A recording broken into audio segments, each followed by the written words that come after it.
போன ஆண்டு பார்த்தீங்கன்னா வேலைவாய்ப்பு ஒரு 500 பேர் கூட ஒழுங்காக தரல.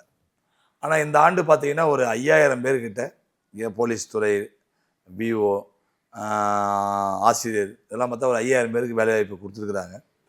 ஆனால் இந்த புதுச்சேரி மாநிலத்தில் பார்த்தீங்கன்னா ஒரு ஐடி பார்க்கோ இல்லை ஒரு நியூ இண்டஸ்ட்ரி, இப்போ வந்து ஒரு டிஃபென்ஸ் இண்டஸ்ட்ரி, விமானம் சார்ந்த டிஃபென்ஸ் இராணுவம் சார்ந்த பொருட்கள் தயாரிக்கின்ற நிறுவனம்லாம் இல்லை.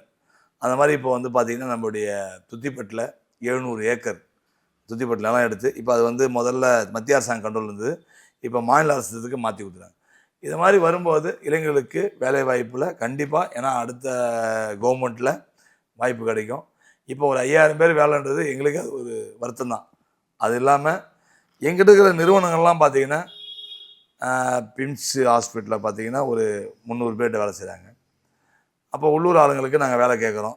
அது வந்து இந்த ஆண்டு பார்த்திங்கன்னா அங்கே கூட அந்த போர்டுக்குள்ளே தகராறு இருந்து அதெல்லாம் ஒழுங்காக வேலை கொடுக்கலன்னு சொல்லிட்டு இப்போ தான் கொஞ்சம் கொஞ்சமாக வேலை கொடுக்குறாங்க.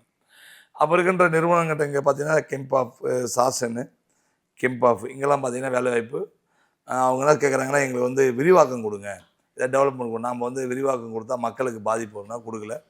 அதனால் வேலை வாய்ப்புகளுக்கு உள்ளூர் இளைஞர்களுக்கு தான் வேலை கொடுக்கணும், அதான் என்னோடய ஆசைகள்.